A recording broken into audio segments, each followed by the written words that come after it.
How is everyone doing tonight?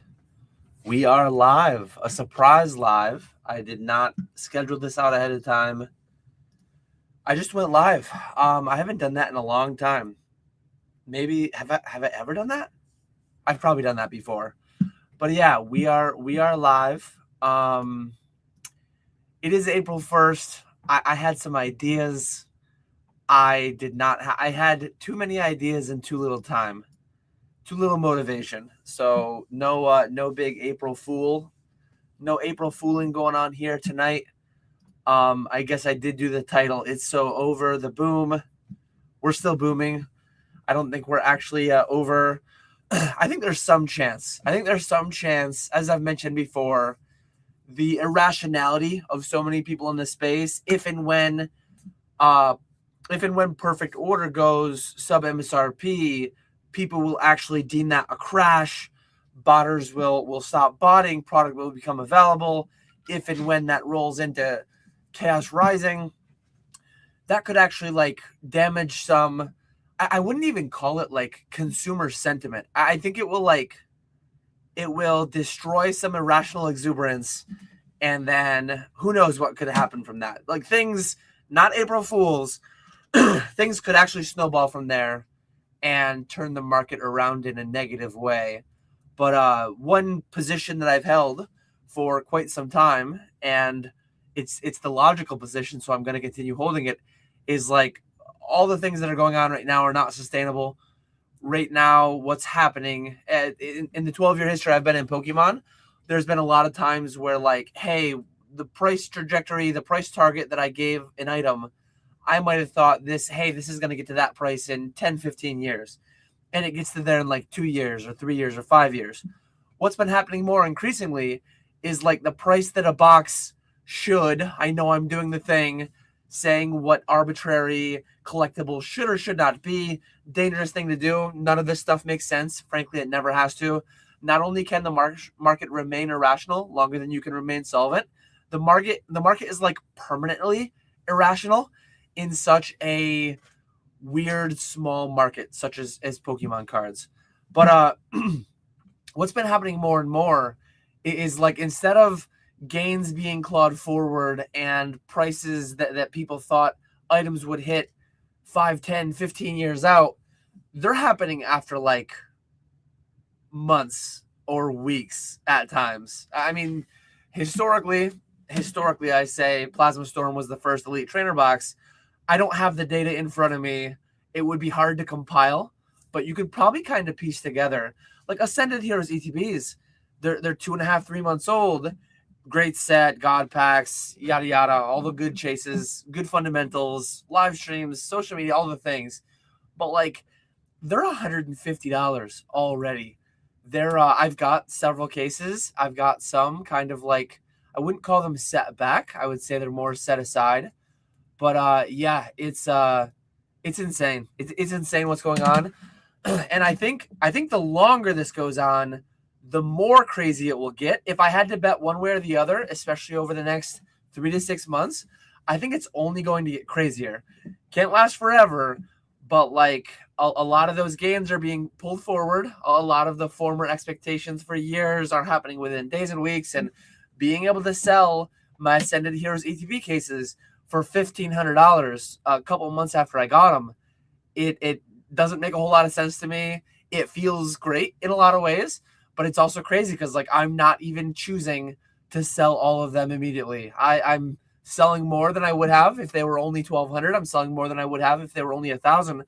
But taken to the extreme level, if and when this institutional money comes in, 10 million a month, 20 million a month, 50 million a month, I still need to make that video on the implications of if and when that happens.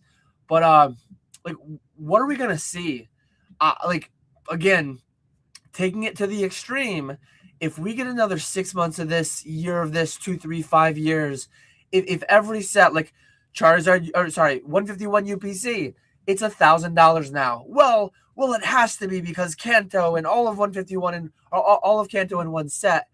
The next logical thing is the next time a good UPC comes out, whatever it may be, 30th anniversary UPC.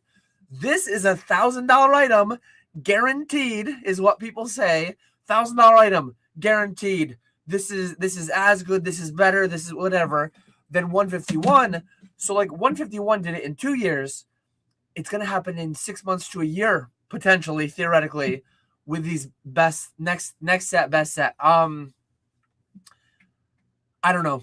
A lot of rambly, swirling, ranty thoughts swirling around. Definitely a little bit behind on sleep in the boom. I did go to the Rangers game last night, so I nearly missed my weekly live stream landing on Wednesday night. I almost landed on Thursday morning, but we are here as always. I'm going to answer every question that you have in the comments. Let me know what you've got.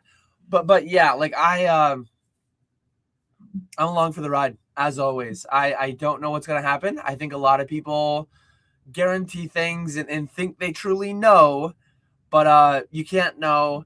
And if too many people start thinking that they know everything and it only goes up, if it becomes like everything's guaranteed, put all your money in it, more people will start putting all their money into it. The prices will get even crazier than they've been, and that just ends in a bad place. I think that ends in a combination of excessive printing, minimal and decreasing actual underlying consumption. I don't think we're there yet, but we've got the pop reports, we've got the live stream sales data, we've got a lot of metrics that will be kind of screaming at us if and when things start getting really dangerous. But so yeah, I don't think we're there. But again, like there could be 5-10 years from now, we look back and it's like, wow, Dan had all this confidence and he said all these things and the signs were there and he wasn't seeing them. I don't think that's the case.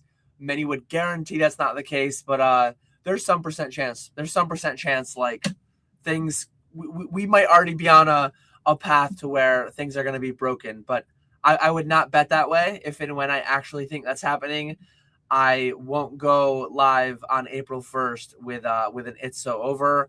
I'll say like, hey guys, we actually have to have a talk. Hey guys, the pallets I don't plan to touch. Like if I truly get bearish to some crazy extent, the pallets will not be touched. The 2030 promise will be honored.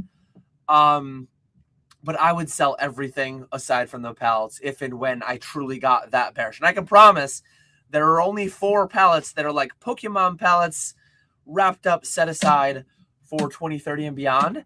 But there's more than that. There's more than that. That's just inventory, not set back, but set aside. The pallets get set back, not touched.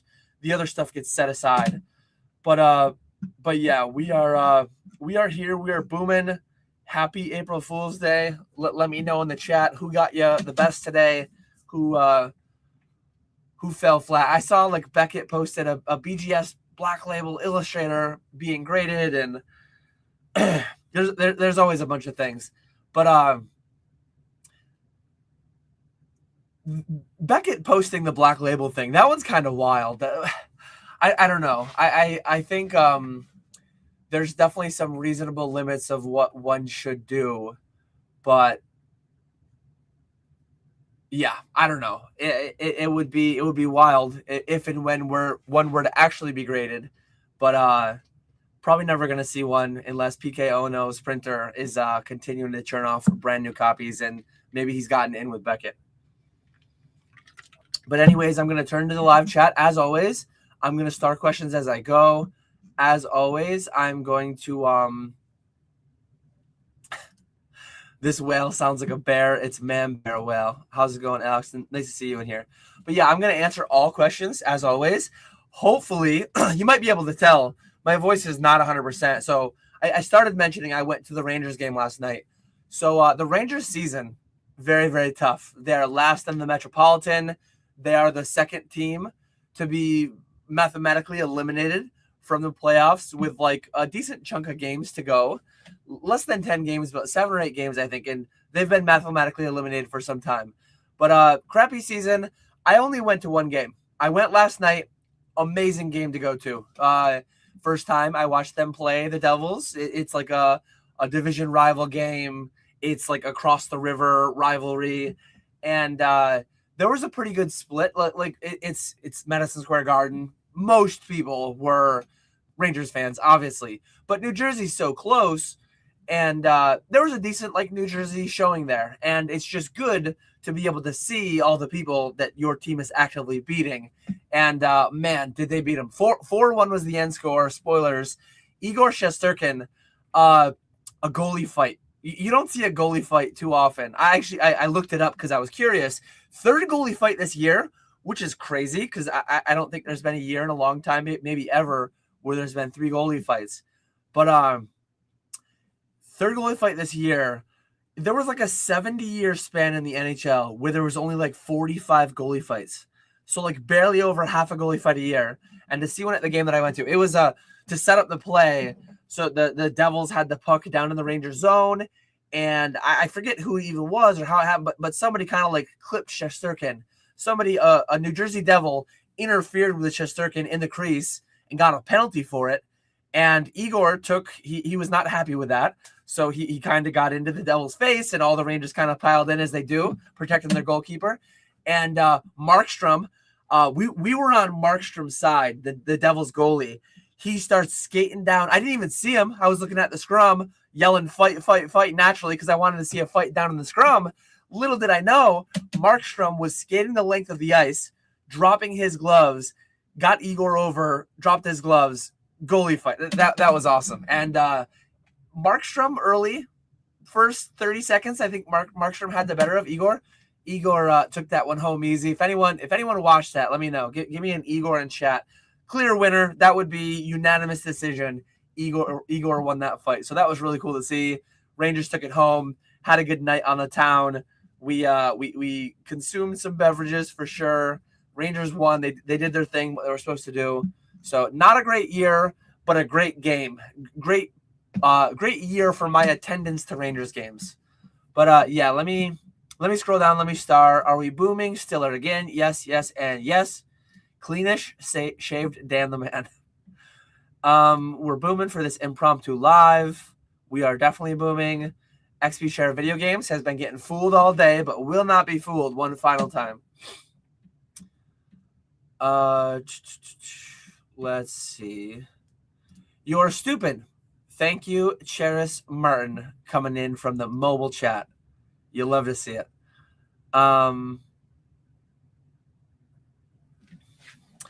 I'm one of those guys. These prices are what I thought we'd get to in another 12 to 15 years. I can't wait. Like in 2030 to see what the pallets are doing. Some of the commentary that I provided in May of 2024 for like theoretical future projections on what the pallet could become. And I quote, I'm not gonna, I guess I can spoil the quotes because I'm not making the 2-year birthday video until next month. And then the final video of the first wave of pallets at least will be in 2030. So we're 4 years and a month away from the final videos on like pallet 1. And I said some crazy things in that. Like I don't truly think that these pallet will be worth $1 million, and pallet 1 might be worth $1 million in 2030. I mean, we're kind of like pacing for that if and when Sword, Shield, Scarlet, Violet replicate what Sun and Moon and XY. Pallet 1 might be $1 million pallet in 2030. 6 short years after the experiment was created and begun. And honestly, as I said, like I don't believe in all this stuff maintaining over the long term. I'm too bearish, and given the opportunity, like if I had all that stuff in hand, had I not made myself forcibly hold 4 cases of every set, I guess 2 cases because 2 are my dad's and 2 are mine. Had I not done that, I'd have sold down a lot of that stuff that's on the pallet. I've got 151 ETBs that, like, long term, I like 151 ETBs a lot. I've got 151 UPCs on there. I like them a lot, but $1,000 is what I thought they'd be at 20 years or something. I mean, these things 2 years ago, less than 2 years ago, they were everywhere. All you wanted, like if you had told me, Dan, those things you put on your pallet, when you finalize your pallet in 2030, when you do that, your Charizard UPCs 6 years after you bought them are going to be worth $400 a piece. I would have been like, holy hell, we are booming, baby. It's not even 2 years in, and they're worth $1,000. Like, it's crazy. Institutional money and all the things, and like it could go up from here. They could be $10,000 a piece in 2030. Don't call me bearish. I also like they could be $10,000 a piece. Charizard UPCs could be $10,000 a piece in 2030. Do I think they will be? Hell no. If you would ask me 2 years ago, do I think your Charizard? Do you think your Charizard UPCs will be $1,000 at your 2-year recap video? I would say hell no. I'm not gonna make the mistake anymore. I know XP Share Video Games is in here. I would have almost guaranteed if you had told me 2 years ago that I was gonna have that I was gonna have $1,000 Charizard UPCs 2 years later. I would have been like, I guarantee you that won't happen. Nobody put me on the spot in that way. I didn't do it, but I've learned. I'm not going to guarantee anything. I won't guarantee that they're going to be above 1,000 in a year. I won't guarantee they're going to be below 10,000 in a year. I've learned. Dustin Rivals is almost $600 again. That's a 5-year mark price. It's just not right. Yeah, it is what it is. I lost 3 grams, whatever my beard weighed, maybe 30 grams. I did not lose weight otherwise, especially not last night. Are we booming? Yes. How's it going? Ethan, I'm going to start starting questions. Always give me the stop sign. Always give me the things so that I can, I did have a lot of weight in my beard. Give me a stop sign. Give me all caps. Yell the questions at me so that I can pick them out easier. But I am starting the questions as we go. I didn't engage with a ton of YouTube today. I didn't engage with a ton of Discord. On the train ride home, I took the train down yesterday, took the train back up today. On the train ride back, it's Wednesday. My consigners will know that Wednesday are the days your items get listed for auction going live tomorrow and your sheets get updated. And consigners will also know that Thursday's payday. So I had to go through and I had to get all the payouts done. I did a lot of that on the train, and then I finalized some of it like an hour ago. So all your spreadsheets are active, up to date. All your new grades for tomorrow that are going live, they're in your sheets. Your pending payouts that will land. Well, they'll be initiated tomorrow. If you get friends and family Zelle, they hit the same day. If you get ACH, it's the next day. So those will all hit. But all that preface to say, I picked up on it immediately. It's April 1st. I saw Coop made a video and it said opening a new grading company on April 1st. I forget what he even called it, but it was, as he was saying it, I'm like, okay, the meme is the XYZ, ABC, PSA, CGC, BGS. The meme is like, what is the acronym going to be, Coops? It's going to be something cheeky. And then the acronym was scam. The acronym was, somebody let me know, Superior Card, Automated, whatever it was. It was some acronym for scam, and I picked up on it immediately. But yeah, definitely if and when that wasn't an April Fool, I will be subbing cards to scam grading company for sure. But yeah, appreciate you, Nate Dog, for gifting the 5 memberships. We got Ethan being the beneficiary of one of those 5 gifted. The boom is over. It was fun. We got Galaxy dropping the monocles that StreamYard does not play nicely with the emojis. Jack Hughes was there. His brother's on the team as well. So I got to see a gold medal Olympian get dumped on by the worst team in the Metropolitan Division. The Devils were not good this year either. So it was a battle of the busts. It was a battle of like the bad teams. But hey, I was there for a good time. I had a couple $20 Goose Island IPAs. My team scored more goals than the other team. My team's goalie, hey, my team's goalie is stronger than your team's goalie. So it was a blast. I am a Rangers fan, yes. Can't sell my PSA 10 Amazing Rares for sub 100 yet. It's dark out here. How's it going, Grimer? Grimer must be having eggplant parmesan for dinner tonight. No other explanation for all those eggplant emojis, I'm sure. Dan saying the boom is over. Holy imposter. April Fools. I got him. I got somebody, guys. I am starting questions, and then I'm going to start working through. Made my first mini pallet. 151 packs and 50 Evo Skies to the moon. You love to see it. You'll love to see it. How's it going, DJ? This man right here, I was on his channel last week. I am so backlogged with my YouTube content. I just need to purge everything I'm going to watch later. Hundreds of videos. And this man is live. I was live 4 times in 3 days. I think DJ's Poke Center was live 20 times in the last 10 days. Like there's a live stream on my sub feed from DJ's Poke Center every day lately. We're booming. And that's what you do. Like you make videos, you make live streams into the boom. You do business. You talk about what you're doing. I'm continuing to start questions. Crown Zenith was last year's move. This year we're going all in on Prismatic Evolutions. Yeah, I know. Before you say it, XP Share Video Games, this is not an April Fool's. I still think a lot of these sets will eventually be available for under MSRP.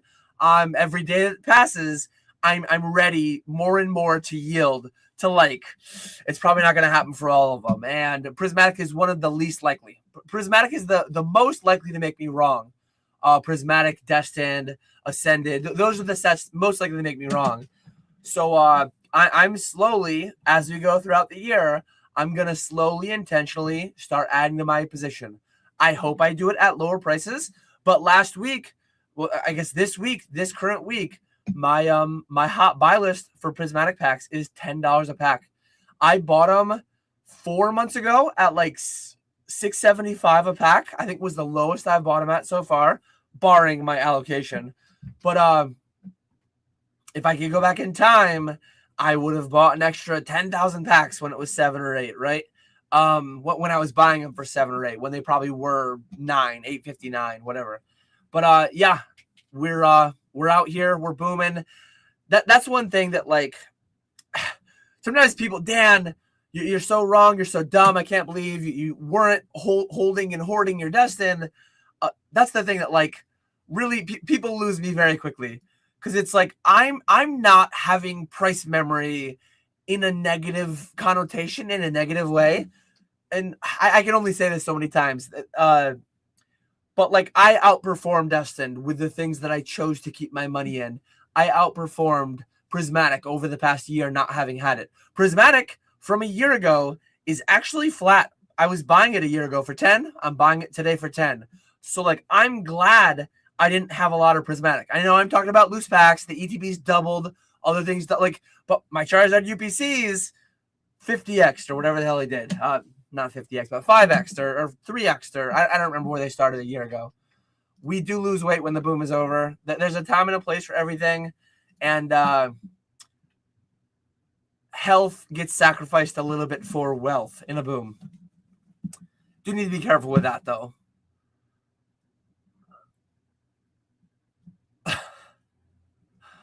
Um, 22. What did I say? I don't remember what I asked and what 22 is the answer to. Maybe somebody will let me know.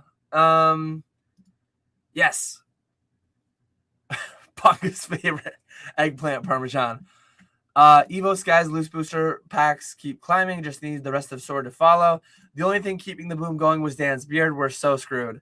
No, I think we came to a consensus in my video on Monday. At the end of my video Monday, I asked people, I asked the YouTube video viewership, and I think we came to the consensus that the beard was actually bearish. So now that, okay, here we go. PK, get ready to clip it. Now that the bearish beard is gone, the boom can actually start because we got the bull beard out. We got the bull, lean, trim, bull, boom beard in play. So we can really truly start to boom now. What you thought was the boom before, what we thought was the 5th boom, and this was all just the appetizer. the main course is coming, and it's stacked. If no one else will give the people content, I will. Thank you, DJ's Poke Center, for providing the content.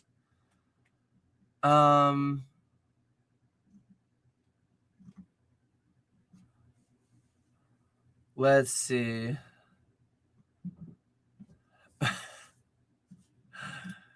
It's too late to listen to Dan's all products to MSRP Doomsday Street Barker routine. It was never all products. It was all sets, loose packs. To be clear, that's not backpedaling. That's not changing. That's been my story all along, and I'm sticking to it. The receipts are there.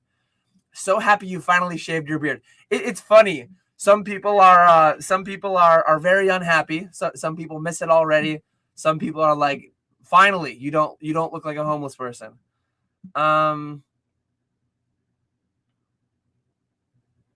Let's see.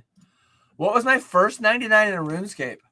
So on my current account, I never had one growing up. I never 99 anything.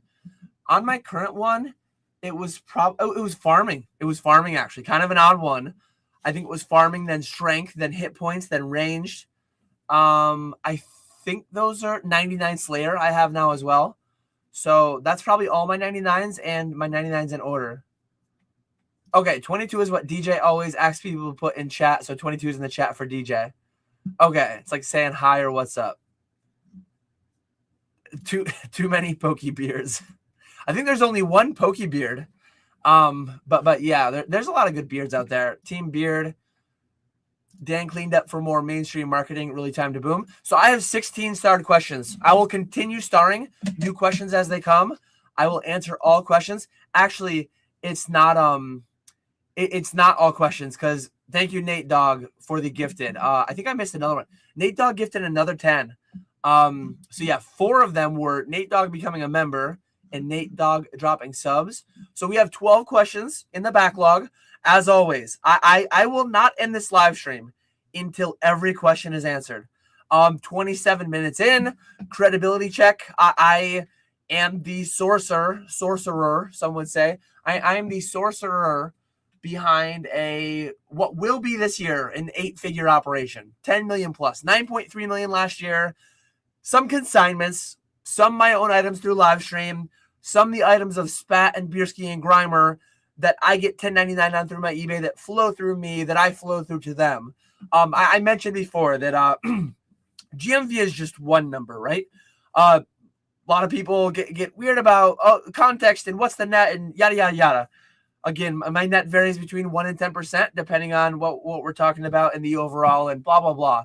But that's just the facts of the operation, and that is the little bit of credibility check. And having the ability, I charge a decent amount of my amount of money for my time in consults and one-on-ones, but I will answer any question you put in chat for free right now. So 99 cents, super chat, you will jump to the front of the line, or wait your turn. I'm now answering a question that's 24 minutes old. So Ethan Killian only had to wait 24 minutes to get a question answered for free. And yeah, $10 a month for the Patreon, $300 an hour for the consults, or free 99 like our shipping over on eBay Live for your questions to be answered here and now. Is Generations a good set to hold on to for the next few years? Packs have been sitting at 180 for about 9 months. I'm not fully understanding why most sealed is up besides it since then. So this is a very timely question. Ethan, I hope you're still here. A lot of times what prices will do over time is you'll have an elevator up. I think there's a saying in the stock market, it's like stairs up, an elevator down. That's traditional markets. That's multi tens of hundreds of trillions of dollars market cap stuff. This is collectibles. Things can move very quickly. Demand can be very fickle. Things can move in we can elevator up and elevator down. We can elevator all over the place. We're more like roller coastering all over the place. But like Hidden Fates ETBs are a very good demonstration of what I'm going to talk about here. So a lot of times sets will go through very drastic price jumps, mostly seemingly like all at once, and then they'll kind of plateau for a long time. So if you owned Hidden Fates ETBs at like 150 years ago. 150 to 200 is where they kind of like hung out for a long time. I know that's a big range, 150 to 200. That's a 25% move overall. But they were there for like years. And one underlying thing that I've always kind of been on, and it's not a universal truth. It's mostly like a gut feel thing that often pans out, but it won't always. I want to hold things disproportionately through that historical window. So the historical window used to be year 2 to year 5 when the sets went out of rotation. They stopped getting new product from the distros. They kind of have like one of those elevator up moments. Now it's like 151 has had 17 elevators up in the past 12 months. I think it's too much too soon.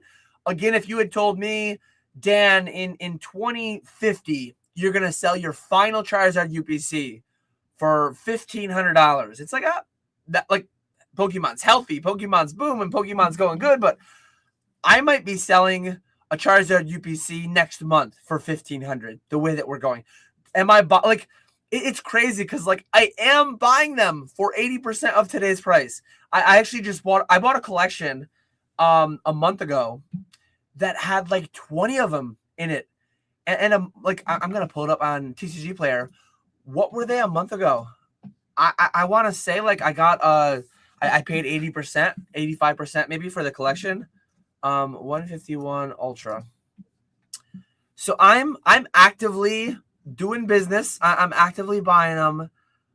What were they 1 month ago? 1 month ago, they were 786 1 month ago. 3 months ago, they were 600. So I've definitely bought some in the climb up. Some of them I'm offloading, some of them I'm selling as we go. But would it shock me? And it's taken me a long time to get here. But Ethan, we're finally here. Let me share the screen too, because we're live and I can do that. And I need to do that more than I do. So this is, mind you, this is like a tiny time frame. This is only over a year. But you can only see the front side of it. Little bit of a plateau, right? I would love to have a 5-year scale to show you. I know this product isn't that old, but if I could do it, like nobody has 5-year charts for anything. It sucks. A lot of them stop at a year. Some of them stop at 2 years. Some of them pay well beyond 2 years. but seeing this kind of action, and historically, Hidden Fates ETBs had a flat action like this for like 3 years. And you know what? During that time, that multi-year period where Hidden Fates ETBs were plateaued and flat, there were tons of other product doubling and tripling.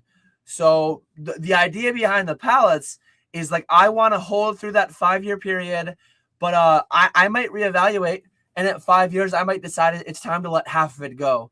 I think this stuff is just going to be plateaued. I think it's going to be flat for a while. I probably won't allow myself to sell it all because who knows? Maybe year 6 they get that next elevator up. But generally speaking, I like the newer stuff better because I think, well, again, historically, I think $100 box will double generally before $1,000 box doubles. That again, I'm saying my underlying beliefs. That's not how it's always gone in practice. Your Phantom Forces, your team ups, like there's absolutely been some very expensive sets that have outperformed the cheaper boxes. But I would much rather have give me 10 grand to put in. Again, my mind always goes to a $500 for a case because that's what they always were. If I have 10 grand to put in, I will almost always pick 20 cases of a $500 case product versus one singular box, versus one singular case. So I like this set, history, all that good stuff. But relative to other things like Ascended, like Prismatic, like 151, like Crown 14 months ago, 16 months ago, relatively speaking, I don't like it as much as so many other things. So I did just buy a collection recently that had a dozen or so Mythical Pink collection boxes. So I have some, but that's not like a long-term hold. I bought it and I plan to get it out in a stream in the next like few months. That's kind of like a short-term flip. That's not to say that it couldn't perform very well, but I can get more volume, more scalable volume in more modern things that I think will outperform. Did you ever add any MTG universes beyond your palettes? Nope, all Pokemon. All Pokemon and some MetaZoo. What would be the first sign of a cool off? What would be the first sign of a cool off? Even look like at the point. I worded it a little strangely, but I think I know what you're asking. So, I think the first sign of a cool off is the streams, and like I said this already, but like the streams are showing that perfect order is not largely desired for ripping. Will there be enough people chasing the Zygarde to grade them? We can find out what the Zygarde pull rate is. We can find out how many get graded. We can kind of back our way into how many packs are being opened. But the first sign of a cool off will be like prices kind of being flat, stagnant, down. Maybe we potentially shelves having inventory again, which I don't think we're there yet. But product not being graded to absurd levels anymore. And the streams just kind of like rejecting it. Anecdotal, small sample size, blah, blah, blah. But my streams so far are rejecting perfect order. So we'll see if and when that continues. We're booming in Australia. We seem to literally be draining everything in our market, and there's pretty much nothing left from any era. It's scary how fast product is depleting. Oh, I thought this was a question, but it was an interesting comment to take. So, yeah, the bear and the bull both exist. Again, I wouldn't what did Alex say earlier? Man, bear, well, or whatever. I am definitely not. It doesn't need to be binary, right? It doesn't need to be black or white. It doesn't need to be 0 or 1. It doesn't need to be bull or bear. I have bull and bear just constantly in a battle inside of me. It's like the pallet is going to be worth $1 million in 2030, or like the pallet's going to be worth $100,000, which it's above that now. Like it's going to drop. There's some percent chance that my pallet value today is higher than it will be in 4 years. What percent chance do I think that is? I think it's less than 0.1% chance. I think it would have to be obscene levels of darkness that it's functionally not worth considering that potential outcome. Some people would say, Dan, it's impossible. Guaranteed it can't do that. They're just wrong. Like there's some chance that it does it. And some people would say like, oh no, it's like almost definitely going to happen. The same people that said X, Y, and Sword Shield and Sun and Moon and all these things weren't investable because there was too much. And clearly they've been wrong thus far. Someday they might be right with that bearish take that the print runs will the print run and the over investing will cause damage. I just don't see it happening like super soon, but it's all an interesting conversation. What Pokemon can carry a set but hasn't yet been given a set the lead chase? Quaxley. Oh, I forgot I had this here. I don't know if this is official, but I have a buddy. I'm actually going to get lunch with him Friday, an old coworker. I think this is, yeah, this says officially licensed product. So one of my coworkers, it's kind of a meme on the channel, but I am like a fisherman. I'm a fisherman both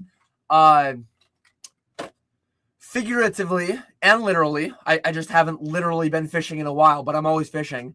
But yeah, a Psyduck fishing lure. There's Pikachu ones and other ones, but I thought the Psyduck was funny. I'm an evil scalper too, so I bought one to use. I'm a collector. Maybe I'll use. I should have bought 3. I should have bought one to use, one to collect, and then one to invest, hoard, to eventually sell for more money. But yeah, there's Pokemon fishing lures, so I had to have one. Do you think many people have subscribed to the false narrative that the hobby will boom every 5 years, and this is misleading a lot of people? Yeah, like again, there is, there is just irrefutably, there is demonstrably irrational exuberance. So many times people say things, and again, shout out to Squeaks. I mentioned this somewhere, but shout out to Squeaks last Friday, the Off Center podcast. Thrifty and Radar and Mason from time to time, I felt like they were saying things like, oh, well, you just buy anything at any price and the next boom will always save you. Squeaks was like, the next boom is not like imminent. There doesn't and won't always be a next boom. Sometime between now and the heat death of the universe, Pokemon's gonna cease to exist. Hopefully, 100+ years from now. Hopefully, like it outlives me by a long ways and everyone in here. But that's not guaranteed. The next boom is not always guaranteed. And the sentiment that like you just, oh well, I'm gonna buy 100 cases of Ascended Heroes ETBs at 150 a box, because worst case scenario is that it's $500 in 5 years. The amount of times that I've heard people say things like that is actually insane. Like if I was that bullish, and that's not even bullishness, that's just irrational exuberance. To say the worst case for an item is more than tripling in the next 5 years, that's sheer lunacy. Well, like that is by no means guaranteed. To guarantee that it's, and I've heard that so many times from people that should know better, but that's how irrationally exuberant we are. So absolutely, I think there are way too many people that are like, I'm going to buy this now because guaranteed, like worst case, I just have to hold it longer than I wanted to. Yikes. That stuff's very scary to me. And again, like the more the irrationality goes on, the longer it goes on, the bubblier things get, and the more likely that like a very bad correction will be in our future. So like this is not me like trying to calm people down so I can hoard it all myself. Like, guys, let Ascended Heroes ETBs fall to 50 so that I can buy them all. I mean, I would, but I'm not trying to act down the price downward. I'm just saying what my thoughts are and why. But like, it's a little scary. It's a little scary how many people are like, oh yeah, worst case scenario, I double my money in 2 years and I triple it in 5 and it's $1,000 ETB. Well, Rebel Clash is XYZ and that's a terrible set. And Furious Fist is a $2,000 ETB. So Ascended Heroes has to be like, no, not any of that has to be true. It's insane. Thoughts on Destined outperforming Prismatic, Ascended, and Evolving Skies as a long-term hold? I don't overly stress on that. I have a little bit of all of them. Any of those could win and it wouldn't shock me. If I had to pick one 20 years, or again, the duration matters. If I had to pick one 2 years from now, I think, oh man, 2 years from now, I'd have more confidence in Evolving Skies just because that one's not being printed. But like 5 years from now, I think there's a reasonable chance that like a Prismatic or an Ascended are as much per pack, if not more. I think they're better sets than Evolving. Evolving has the Moonbreon and all that, yeah. But question: would you consider moving a Phantasmal Charizard SAR PSA 10 for an Evolving Skies booster box? I like the box more than the slab personally. So like, this is not me advocating for you to do it for yourself, but I would rather have the box than the slab. I've owned both. I own both right now. I'm not selling my Evolving. I have cases, but not boxes. But I'm not selling my Evolving Skies cases. And the PSA 10 Charizard is definitely coming to a stream near you. I'm comfortable middle class with a big collection being offered 6-figure range, 700% ROI on 2 cards. Is there a point when it's dumb to not sell? Every situation is different, but what's your mindset? It all depends. Like the answer to everything, Bierski was here. It depends. If you have a $10 million net worth outside of this 6-figure collection, it's kind of, I wouldn't say it's irrelevant, but it's a lot less relevant. If you have a $0 net worth outside of Pokemon and you have this opportunity and it can do all these things for your life and you can put a down payment on a house and you can do like very different circumstances. So the biggest thing to me that I mentioned in Greeny talked about this, his latest spicy take in his Slab podcast. I'm actually partway through listening to him and Rusty. He had on earlier tonight. But it's crazy to not think about selling in a boom. Like we are booming to an extent that we never have before. Everyone who is not at least considering selling something is insane, in my opinion. So that's not saying after consideration you have to decide, yes, I'm going to sell.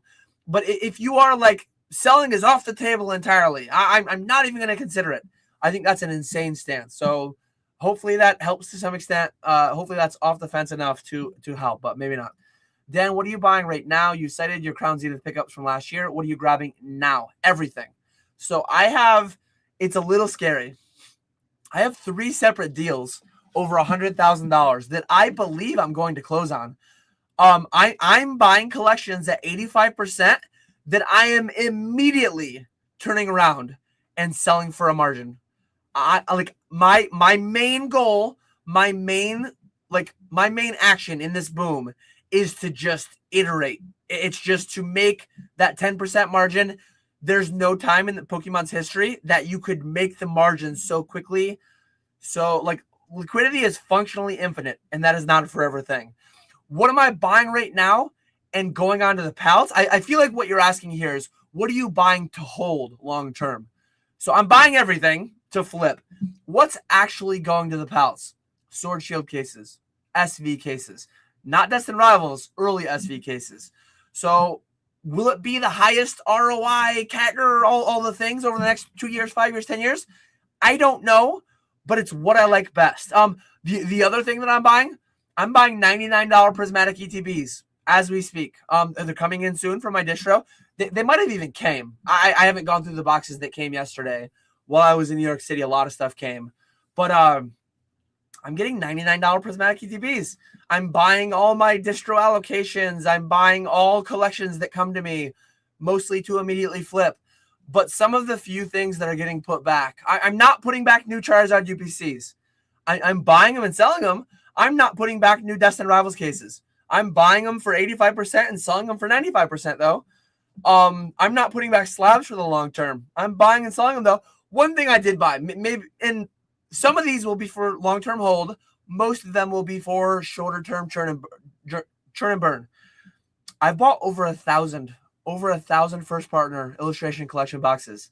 I should have brought one down with me, but I bought over 1,000, and sounds like such a big number, and wholesale is $9 and retail is $15, and I'm paying $48.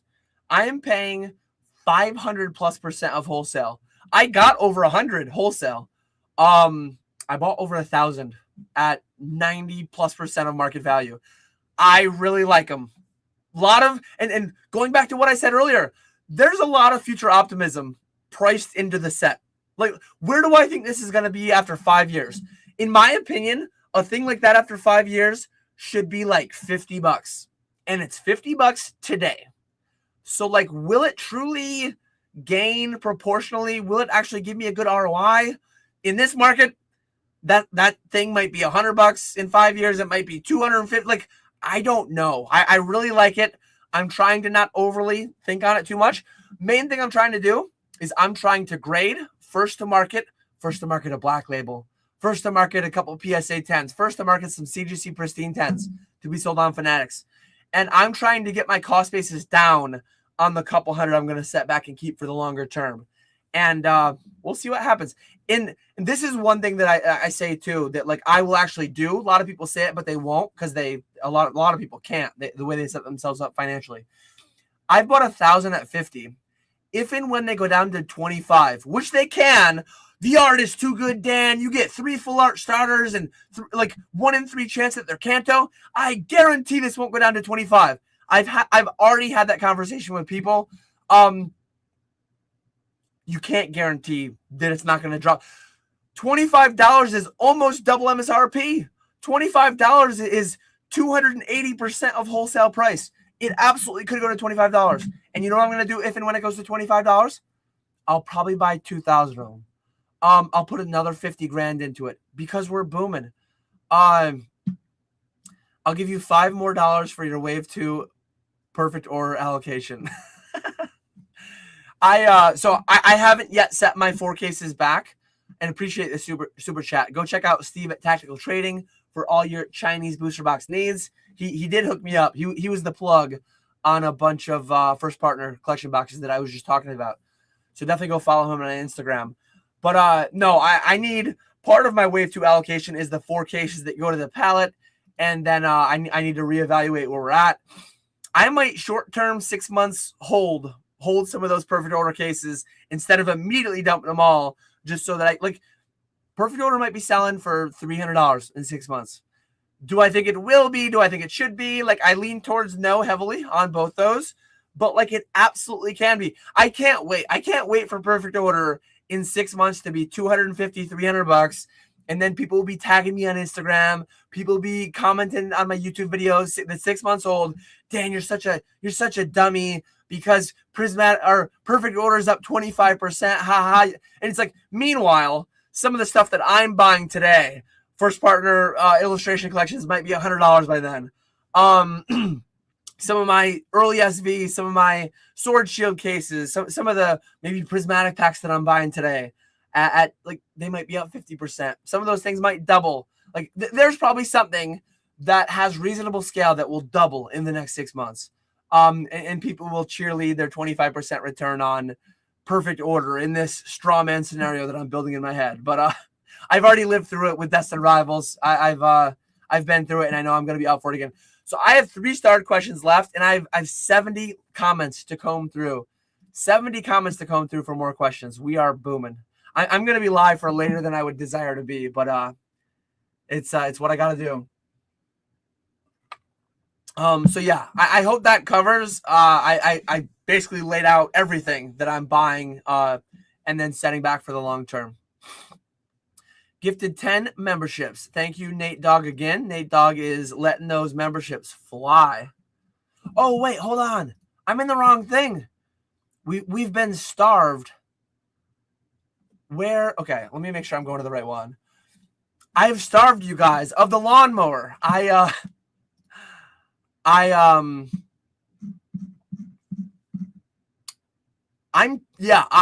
have no ability. Wait, actually, I haven't been on the Stream Elements page in so long. I'm going to see if I can manually get us 1 lawnmower, but I am in a 20 lawnmower debt. I apologize to Nate Dogg. I believe he's at 20 gifted right now, and we did not see a single lawnmower because I was in the wrong OBS overlay. I was in my video recording one. Oh man, I haven't been in Stream Elements in so long. Let's see if it even works.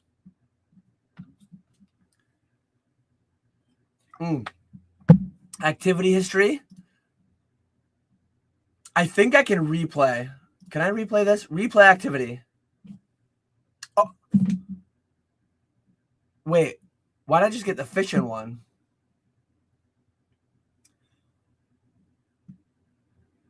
It's playing the subscriber one. I think those are the people that got the memberships. I feel like it's replaying it incorrectly. But I did replay a couple of things that I didn't do right. So let me find my last starred questions and let me star more of them.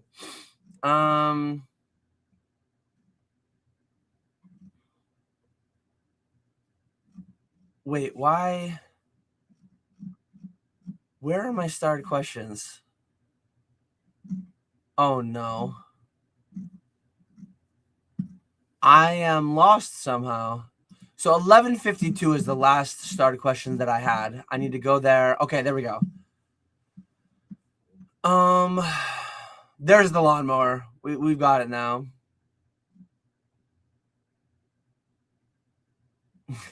Thank you for giving me membership. I'm sure the millionaire you just paid will use it wisely. Oh man. Some of these questions I already answered.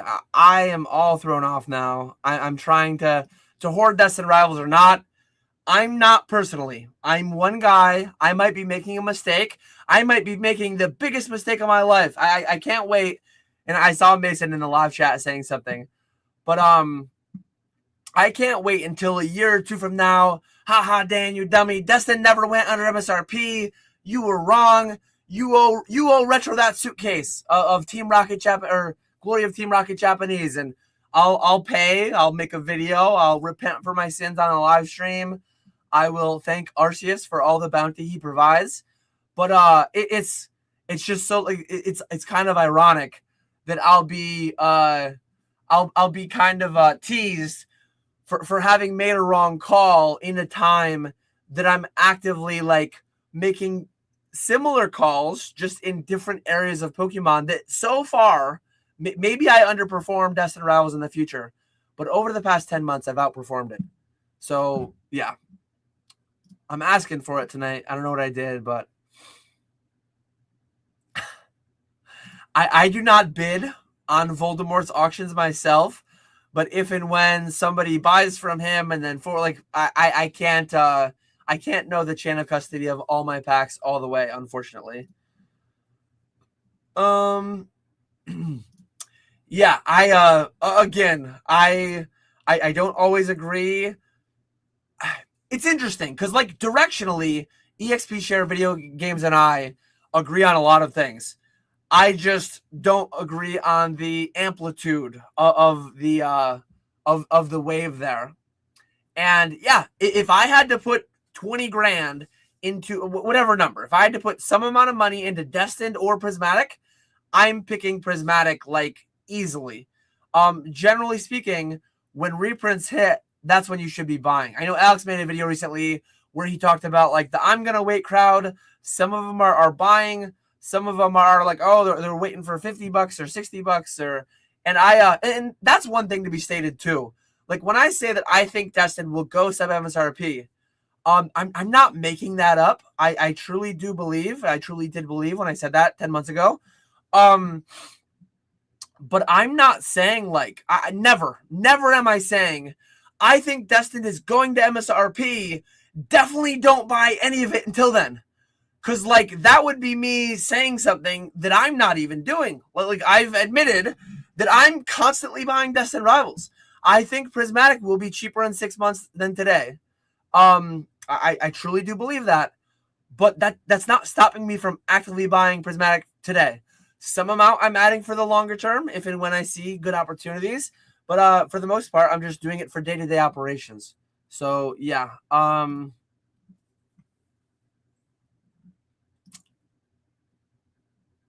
XP share sold. Last 2 cases of Destined Rivals for $600 a box. Insane. Yeah. Good luck with that, Mimic Brew. let us know how you make out with that. I'm starring a lot more questions. Oh man, I'm so far behind. Kim Kardashian ripping packs. I saw that.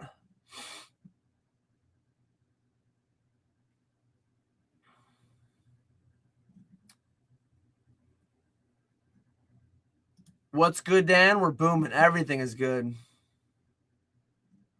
We're early. Shit take central. Dan thinks he's slick with this little April Fool's title. I now it's not even April Fool's Day anymore, so I can play both sides by saying, oh, it was April 1st. Like it's obviously I was memeing. I can do the thing where I say a bunch of things, and then a year later, whether I'm right or wrong, if I'm right, then I was obviously being I was being straight up there. If I'm wrong, then oh, it was just memes. It was April 1st. I was April Fool's in ya.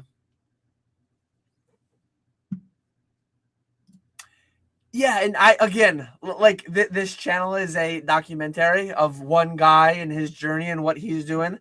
I never tell people what to do or what not to do. I tell people what I'm doing and why. And it's wild to be deemed a bear. Like it's interesting because like I think most people take the most bullish person that you know, and I'll probably put in a higher upside range. We actually did this exercise on PokeFlips. I'll need to find that clip. I probably won't ever find that clip. But I remember it was me, Nick, and somebody else, and we took one item, and we said, what's the lowest it'll be in a year? What's the highest it'll be in a year? I set a lower low than most people did, but I also set a higher high. And I just... And some people that drives crazy. Oh, Dan, you make the range massive so you can't miss. Those are truly like the potential outcomes for these things. Speculative, consumer, blah, blah, blah, all the things that I say. Nobody knows.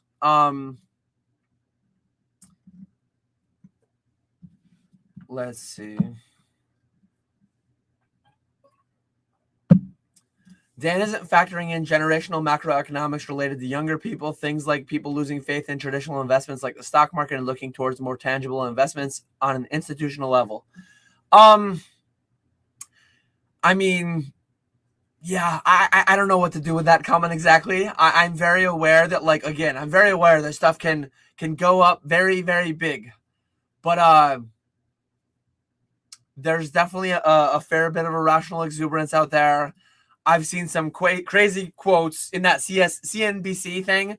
The guy saying that stocks are all made up and they mean nothing. It's just fake numbers, and yikes on that stuff. Definitely a lot of irrational exuberance out of there. A lot of just entire incompetence. I don't even know what I'd call that. His take on stocks weren't even like overly pessimistic.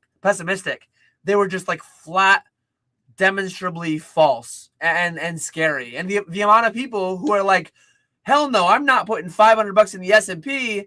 That's a casino. That's gambling. That's like none of it means anything. And then they'll simultaneously put $500 into 3 ETBs of Ascended Heroes because, like, worst case scenario, they'll be 500 each in 2 years. Like, that is lunacy. That is actual lunacy. Holding both those things simultaneously, holding either one independently is lunacy. Did I say cat girl? I don't think I said cat girl, but nice to see you in here, Off Center Pod. I'm new to this, but why do buyers not just buy singles instead of sealed? Some buyers do buy singles instead of sealed. Some buyers buy singles, sealed instead of singles. Some buy all of it. So everybody does their own thing. Some people do a little bit of all three, like I do. I did not watch the Artemis 2 launch today, but I saw a little bit about it on Reddit. I think this will be worth $50 in 10 years, so I'm paying $48 today. No, like, I need to stop engaging with the meme comments so much. I'm still starring more questions.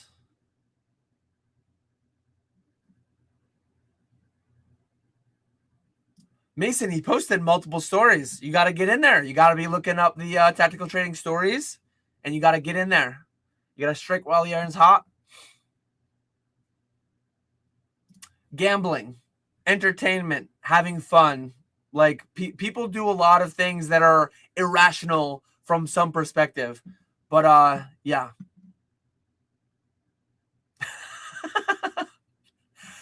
The thing is, like, I don't actually care that much. I actually, it's kind of funny. I find it kind of funny, but I do a bit of the YouTube thing because that's what you got to do. I find some comedy in it, and it actually is, like, funny to think about. But, like, these people do exist. These people exist in my DMs that periodically, like once a month, they have an alarm and they go back to that same post on one of my Destined Rivals videos, and they're like, ha ha. I can see them. They're like, ha ha ha ha, got him. Like, that is a sad life. That is a sad individual. Simultaneously, I get a kick out of it. Kind of funny, also kind of sad. And then it's additionally more funny because, like, what I was publicly saying in that video that they're commenting on, like, those items that I'm buying instead are actually outperforming. So it's like so many layers to it. It's yeah, it's crazy.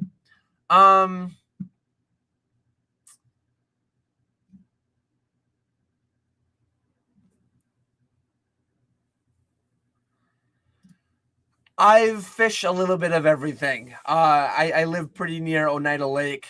I live near the Adirondacks, so I've done some bass fishing. I've done some trout fishing. I've done a little bit of everything. Yeah, when I'm in StreamYard, my lawnmower audio doesn't flow through. It's on a list. Someday I need to address it, but I haven't done it yet. Yeah, like, you can't not make money almost. Like whatever you do, you make money basically.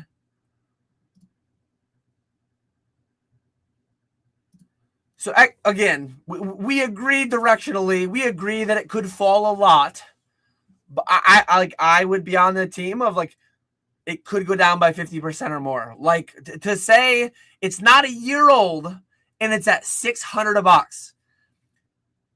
wholesale cost to an account like mine is $100. If they reprint it today, yes, they'll probably charge me $300 or $400 or whatever the hell they decide. But like the product is less than a year old. The production costs are $12 a booster box or whatever the hell they are.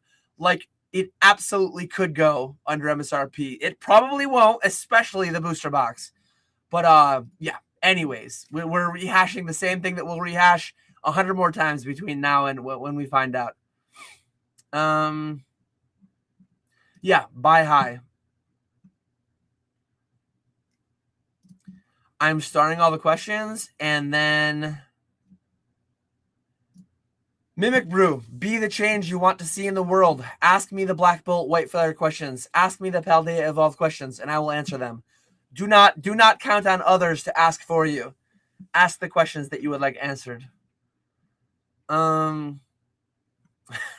People called me a bear because of that grizzly beard.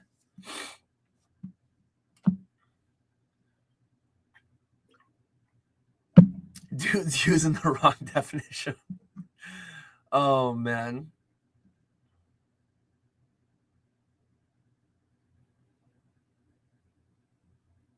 I am almost done starting the new batch of questions. Thank God we dodged the corporate wars and the water wars. We get to live through the Pokemon investor wars instead.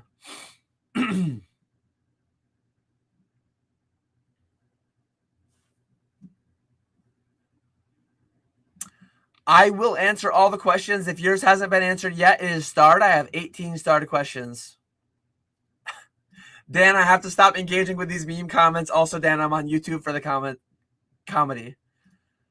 I do not own a 4K camera. I guess my phone camera is 4K or 8K or whatever the newest 1-year-old Samsung phone is, or 6-month-old.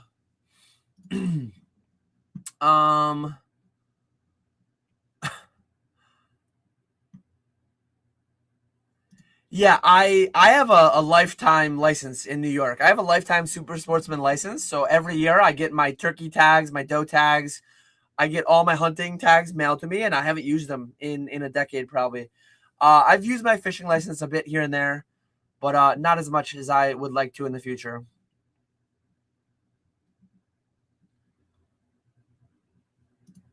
Yeah, I did have DSL. Not I don't know if it's better or worse, but the upload and the download are better. But I have T-Mobile home internet. I don't have hardwired internet. The day that it comes down my road, I'll take it. I'll hop on, but probably not ending. 200 plus viewers. How many of you spend above 1,500 a month on Pokemon? Want me to poll it? Should we poll it?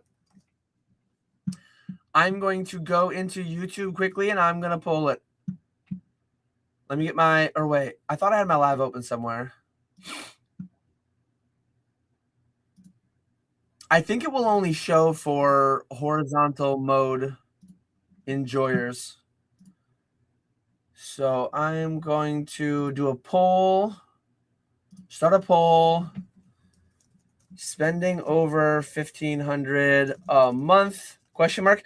So presumably you're asking, like, are people net putting in 1,500 a month to hold for the long term? Presumably. Do you count it if people are spending $5,000 but selling all of it? I don't know if that would count or not with this question, but mine are yes and yes. I'm putting in significantly more than 1,500 a month for the long-term holds, short, medium, long-term holds, and I'm putting in hundreds of thousands of dollars a month for churn too. We've had some of our back and forths, and I very much appreciate the engagement. I think where we have debates, where we have differing opinions, I think that's where, like, all the fun is. All the fun in life is in the gray area, and all the fun in this space is in the respectful disagreements. Sometimes people get a little bit weird and they get a little bit mudslingy for my taste, but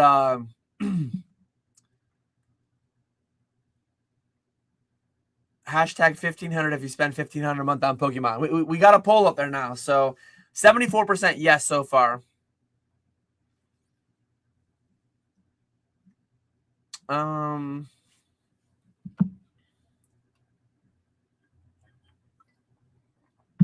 Yeah, and disproportionately, my viewership has a lot more people that are businesses in the space. So, yeah. Um, it's not about being cheap. I don't have options here. I don't have fiber internet on my road. It's over a mile away. Theoretically, I could pay 100 grand to get it brought down to me, but I think this suffices. I think I'd rather put the 100 grand into sealed Pokemon. um, so I have fully starred every question. I'm caught up in the live chat right now with the starred questions, but I have 22 starred to answer. Question: would you think the market on YouTube / would you respond well? Enjoy a show that speaks to the psychology behind the human behavior in the TCG markets. I am very big on the human psychology in all kinds of stuff. I actually have a very great book. I have a big library. I have a big library of like finance books that I haven't yet read. This is one of the few that I have read to completion. Someday I want to read it again. This was a fantastic read. I think the psychology of how people treat money and handle their money and manage their money is fascinating. I think the psychology behind collecting and investing in collectibles is very, very interesting as well. So that is definitely some content that I could enjoy. Is it just me, or does it feel like CGC is slowly closing the gap on PSA, especially with modern liquidity seems great, pricing catching up? I have never been in the camp of like PSA is the only one. Like I grade a ton with CGC. I think they have their applications. If I were truly like only a purist collector, one, I would go like raw cards only. That's like that's the peak form of collecting, in my opinion. Judging the card's condition for yourself and not valuing the third party label.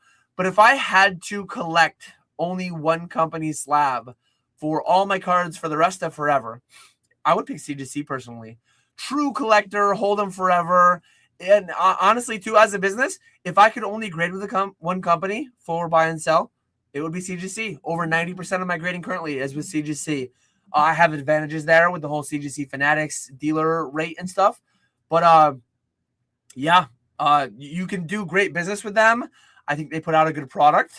They have their skeletons, they have their mistakes, as all of them do. But 5, 10, 20, 50 years from now, could CGC knock off PSA as the top spot? A lot of people will guarantee no, but like to me, it's a percent thing. Is it 1%? Is it 50%? Is it 80%? Like, give me a time frame and I would give you a number. But like, here's one that maybe people will heavily push back against, or maybe people will agree. I think there's a 50% chance that in the next 20 years, someone will knock PSA off as top dog. That might be high. Maybe a 50% chance over 30 years. I want to say they're about 30 years old, maybe closer to 40. But I think there's a 50% chance that somebody does. CGC would be one of those that potentially could. There could be a company that has not yet been established that knocks them off. It's all percentages. You can't guarantee one way or the other. Consumer demand, fickle, blah, blah, blah. You mentioned in a previous vid podcast that you were getting some warehouse space. Are you building on site, or are you leasing, renting a spot? Curious if it's similar to a CTR type storage. So I'm going to do something a la CTR storage. It's something that I'll probably be able to live stream out of occasionally, but yeah, I'll talk about it in the future more. My first raw consignment sheet updated today. 423 auctions go live tomorrow. I'm in a dream. Thanks, Dan. Good luck with the auctions. Love to have you here. I see your username and I know who I'm working with here. I remember the 3-digit the 3-letter consigner code, and I remember listing those things on the train. What do you think will 2x first, Twilight Masquerade ETBs or Destined Rivals booster boxes? I don't even know what Twilight Masquerade ETBs cost, but I would lean towards those. But like, I don't have a whole lot of either. I have 0 Twilight Masquerade ETBs, and I have 4 cases. I have half of 4 cases of Destined Rivals booster boxes. I don't like either of them to buy today for a long-term hold, frankly. Like, I like a lot of other things more than both. Should I submit all of my cards to the PSA? I have like 2,000 cards that I want to sell back to PSA, buyback, or sell as mystery slabs to get capital, then buy wholesale from Japan to sell e-commerce. If they will make money, then yes. If they will lose money, then no. If they will make money more efficiently, time, risk, all those things considered, then yes. If not, then no. Old school Pokemon, you spelled it wrong. We got a Nick Imposter in here that spelled it correctly. Appreciate you, Jar Chomp. Let me jump down to the live chat. We got the fast pass going on. Dan looking slim in preparation for summer. April Fools. Haha. I got you, Jar Chomp. I lost 30 grams of weight in the past 6 months. I shaved my beard. Unfortunately, I'm still 240. I have not lost any weight in the past 6 months. Yesterday, I was actively gaining weight. At the Rangers game, I had a delicious Nashville hot chicken sandwich today. I had several IPAs last night. I was enjoying my time. Too many sodas today. I got pizza and wings for dinner with my family when I got home. I've been very bad, but I appreciate you, Jar Chomp. I appreciate the $19.99. What's your thoughts on first partner boxes, and have you heard anything about Wave 2 or Series 2 yet? I do believe I have Wave 2 coming. Let me pull up one of my distros and verify. But I got I'll tell you what the numbers are. I got some amount already from both distros, and I believe I have Wave 2 coming for both. I'm almost in. I'm almost in there. Oh, it's loading so slow. But I like them. I like them so much that I'm buying them at $48 a piece, which is like 90% plus of market. Wave 2 is going to be a thing. If they go cheaper, I bought them at 48. If they go to 40, I might not like put a ton more. And it's dangerous to say this too, because if I set my price point for rebuy at 36 a piece, well, someone can just start buying them at 37, right, and prevent them from getting to 36. They can front run me. Why is my distro not loading? My stupid T-Mobile home internet. So first partner. I only have 2 cases coming on Wave 2. I don't know how many I got from this distro on Wave 1, but I only have 12 more units coming on Wave. I guess I can go to my email.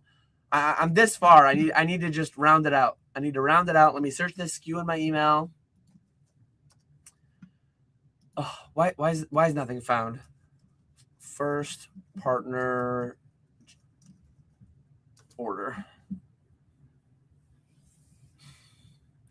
Why is this not coming? When did they release? This is probably the one. So I might not be able to find it unless this one's it. So I got 6 cases on Wave 1, and I'm getting 2 cases on Wave 2. Does that mean that every single company is going to get 1/3 the size Wave 2 as they got Wave 1? No, this is one guy. So I got 6 cases Wave 1 from this distro, and I'm getting 2. I'm not going to check my other distro. That took too long already. But 25% of the total amount that I'm getting on Wave 2. Will that all get gobbled up? Will the prices drop 10, 20%? Will they drop enough for me to buy more? Probably not. Will they drop a little bit? Maybe. I don't know. Historically, we see products stagnating for a decent amount of time after large growth spurts. Does the factor of rip and chips in general, increased amounts of package openings accelerate this? Yes. To what extent, I don't know exactly, but look at 151 UPC. Historically speaking, look at a product like this. Look at the Celebrations UPC. It's $1,000. The way that it got there had a lot more plateaus. It went to this number and then it plateaued. It went to this number and then it plateaued. It went to 151 is it plateaus for 3 hours, and then after it takes a quick lunch break, and then it just goes up again, and then it takes a little evening siesta, and then it goes up 20% the next morning. It's definitely happening in an accelerated fashion. Will you please talk bullish about Prismatic and confirm my bias that it's 151 Junior? I'm a Kanto kid. I can't get on board with it being 151 Junior, but God packs, it's got better God packs because it's got like all of them, all of the evolutions, $5,000 in one pack. So it's a very solid set. Me personally, I don't think it's as good as 151, but I could see how the market could. I could see how more people would enjoy Prismatic than 151. Whether or not they actually do, I don't know, but I think there's a reasonable chance they do and or will at some point. Outside of Pokemon, what TCG do you think has the biggest chance of making it mainstream? I don't know. Well, One Piece came up out of nowhere, right? That's I feel like it would be a franchise or something that I don't know. Actually, good timing on the question too. What do you predict for the future of MetaZoo? I hope it takes hold. I hope something happens with it. If and when. One thing that will be hilarious. One thing that will be hilarious is that like I publicly own Meta2, the company that licenses it to GameCube Editor Labs, all the disclaimer that I always have to give. It's over a year old now. I've been making videos. Clearly, my videos have had no effect because most boxes are barely above wholesale, if not below wholesale. But like, say that starting tonight, MetaZoo makes a turnaround, and in a couple of years, base set boxes are $200, $300, $400 or whatever. I would lean towards that not happening, at least not that quickly. But if and when it did, the amount of people that would say, "Oh, here's Dan shilling that thing that he owns, and he's so bad that I'm putting in my time. I'm putting it like all my positions are being built when no one wants it. So if someday someone wants it, if anyone gives me any kind of crap, I'm gonna have all the receipts. I'm gonna have all the pushback. It's there. I think the artwork is great. I think the game is fun. I've only played one game, but I think the game is fun and engaging. I think the artwork is great. I think it's a great product. I'm biased, but yeah, I'm along for the ride. I'm along for the ride. As with everything else, it'll definitely be interesting to see how that story unfolds, and if and when and where it ends. In your opinion, what can Pokemon do to increase consistent exposure to new fans into the hobby? Basically, at what point will your average person know what's going on? They can just continue making really cool Pokemon. They can continue making good video games. I think within the space, a lot of people hate on it. Like I play RuneScape, so I don't care about graphics. I don't care about the whole like. Could they have voice acting? Could they have more things? Could they do better? Absolutely. Do they need to though? We're booming, and they make the video games they make. So I'm bullish on whatever they're doing. But yeah, just keep on keeping on. Gen 10 is coming. Crush with it as they've been crushing with everything. Scarlet Violet came out. People hated it. Oh, this sucks. Base set, blah blah blah. Like SE1 through SE5 available for under 500 a case. People didn't want it. Some people were building pallet investments in it. But yeah, just keep on keeping on. Not putting back Charizard UPCs. Is that something you think they will restock, reprint? If you have the capital, why not put some back? They seem so safe. I don't have the funds, or I would be. I mean, I did 2 years ago. This is where, and I'm not trying to be mean, but like this is where people kind of lose me. People kind of lose me. I'm going to Palette One spreadsheet right now. So Palette One spreadsheet, I will give you the date and the amount. Where are they? 150 or Charizard UPCs. We're talking. I put back 4 at $440 a case. 4 cases at $440 a case. So I bought what I wanted. I bought a lot more that I broke down. I bought a lot more that I had set aside, not set back on the pallets. I still have. I actually have a couple Charizard UPC cases kicking around that are mine wholly. They're not half my dad's. And so I like it. I'll buy it at current market price, 80% of current market price, 85% of current market price to arbitrage. I don't even know what they are today. But once an item goes up, I want it less. I was around for its entire duration.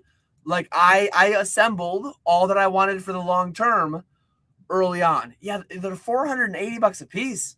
I mean, the price went up 450 or up 350%. The price is 450% of what it was. So like, I was there when they were cheap and available. I bought what I wanted. I bought what I could afford, cash flow, all that stuff. And they've gone up a lot. And I'm not trying to chase. Continue on though. Did you come to conclusion Destined Rivals will go under MSRP due to whatnot numbers being bad? No, I mean due to print numbers being good, being big. Do you expense rent for working in your home? Is that considered personal income? So there's two ways to do it. You can do the simplified route. You can basically take up to, I believe it's either 300 square feet or 500 square feet. I can't remember. You can write off an amount of square footage that are wholly and exclusively used for business, or you can take the size of your home. You can take the proportion that is only used for business, and you can do the math, and then you can write off your part of your taxes, part of your utilities, all that stuff. So I do the one that yields me more, as everyone should do. I do the actual expenses of the percentage of my square footage that is for business. Are you buying any SpaceX during the IPO? No, I'm an index investor. Someday I might dabble. I might play around in some individual stocks and some options, but like I have too much in Pokemon that I'm not doing that I know can make me lots of money. I don't know for sure, but I have a pretty solid idea, experience, all that knowledge. So like I don't want to play where I don't have good knowledge, good information. Do you still think institutional money hasn't hit the hobby yet? If not, what do you believe will happen when it does? It has been for years. Somebody was just talking about this, but BlackRock owns CGC. Nat Turner, the ownership of collectors is that's institutional money. It was actually the Boston Card Hunter. I listened to earlier today. Somebody dropped in Discord. The Boston Card Hunter interviewed one former PSA CGC employee or whatever. Midicent. Shout out to Midicent in Discord. But he mentioned that like institutional money's already here. And I know some companies that have transacted that I can't state. It's not my information to share. But like there are some larger companies in the space that used to be privately owned or held or whatever, and some bigger institutional type money has bought them out. And that's the thing. It's like, is institutional money gonna come ape into a $600 booster box that's 10 months old? Or are they just going to buy a $50 million business that gets 1,000 booster boxes of every set or whatever? Like buy some regional, buy an actual distributor, buy an actual LGS chain or whatever in some certain area. Like those things have happened, will continue to happen. I think people think like institutional money, some monocle wearing billionaire is going to sit down on his computer and he's going to go to TCG Player and buy $10 million of Destined Rivals booster boxes. That's not a thing. That never has been a thing. Gretchen, stop trying to make that happen. Like, it's not going to happen in that way. And maybe I'm wrong here. Let me know in chat if you think I'm wrong on that. But stop trying to make fetch happen. It's not going to happen. It's both already happening and it's not going to happen. I think what people envision, like they buy the grading companies, they buy PSA, they buy a Vault. Fanatics is institutional money. They bought PWCC. They bought all the top stuff. Like Fanatics is the epitome of institutional money, and their actions, getting vertical integration, buying Pokemon. Pokemon is institutional money in Pokemon. They're buying all these the printers, and they're buying all the shipping logistics companies or whatever. So it actively is, and more might come. And what's a Pokemon SIR you'd like to see that we haven't got? For me, it's Graveler. More Quaxleys. Brout, we haven't seen yet. Brout needs an SIR. Using a 0% CC to buy large quantities of the prismatic ETB dip on a scale of 1 to 10, how risky? 0% CC goes for 2 years before interest. I don't love it, but like, yeah, I would I would buy different things with it, but everyone's different. Blah blah blah. The Asian TCG as a business first. When do you start hoarding massive amounts of sealed product?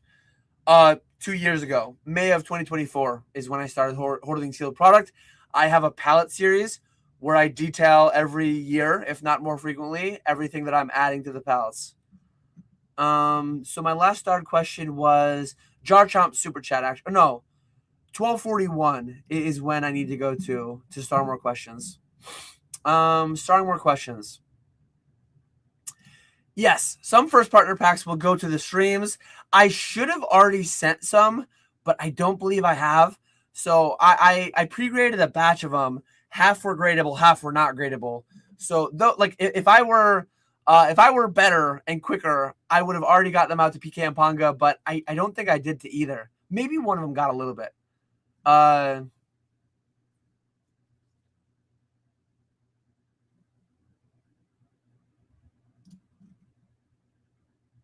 So I'm continuing to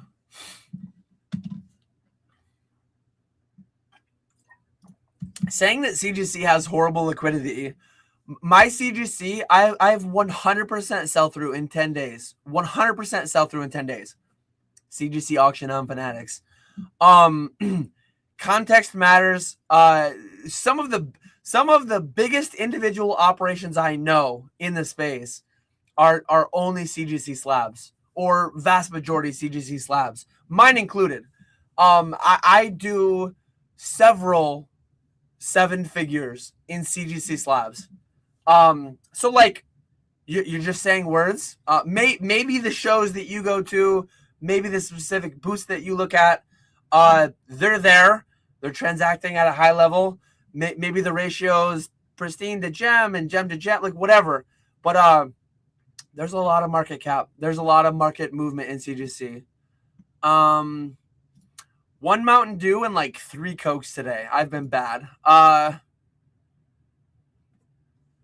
grade about 1,000 a month with CGC currently. My biggest month that I graded over 3,000 CGC, and I'm getting about 10,000 a month total from consigners and myself included. I don't hate Tag. I don't hate any of these companies. I think they all kind of suck. I think they all have their own special kind of way that they suck. But Tag repeatability to 6 out of 1,000, it's all a joke. Like they've been proven multiple times. People cracking out cards. They're not fingerprinting the cards to where they can tell when a card's resubbed, and so I think some of their claims are just way too big and bold. All talk, no walk. Show the data if they have it. So I have my grievances with them. I have my grievances with all of them though. Biggest thing I don't like about Tag is I can't make money with them, so I don't engage with them. The Tag people in full force. Let me start that one and get to it later.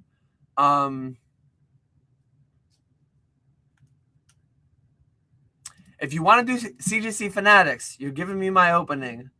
If anyone wants to consign with CGC Fanatics, $8.50 a card. It takes about a month. All the information is right there. So it again, I hear people saying there's zero liquidity. Meanwhile, I'm making many thousands of dollars of net profit. Net profit, not gross. I'm making many thousands of dollars of net profit a month grading with CGC and auctioning. Infinite liquidity. So be careful who you listen to.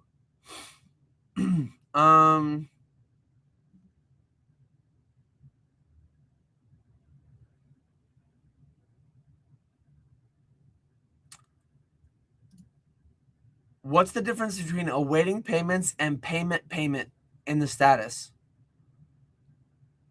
So there should be relisting, awaiting payments, and then paid. Those should be the only statuses. And thanks again, Jar Chomp, for the 1999. I'm starring more questions.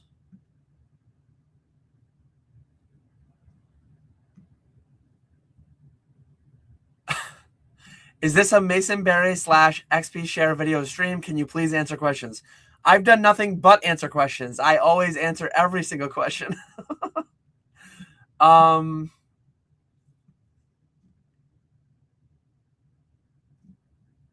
Let's see.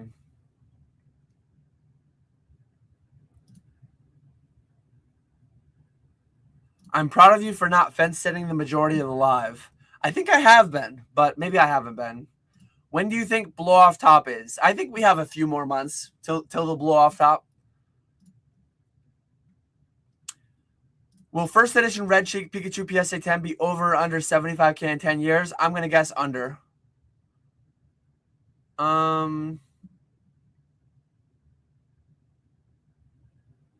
When do you think the cycle will end? No idea.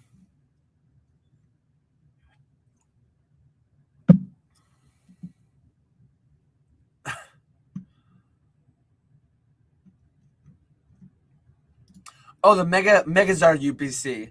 I bought a bunch of them. I have 30 cases maybe that I bought. Combination of distro I got wholesale, and then I bought a bunch at like 150 on their way up. It's 1 a.m. for me also. I'm live because we're booming. 9 starter questions I'm going to work through. Once I get caught up, we end the live stream. At what price point is it a no-brainer to go all in on prismatic ETBs with this restock price correction? To me, a no-brainer price point would be like if they go to 40, I would go all in. But like, they're probably not going to 40. So I don't love buying a 13, 14-month-old ETB at $150, $200.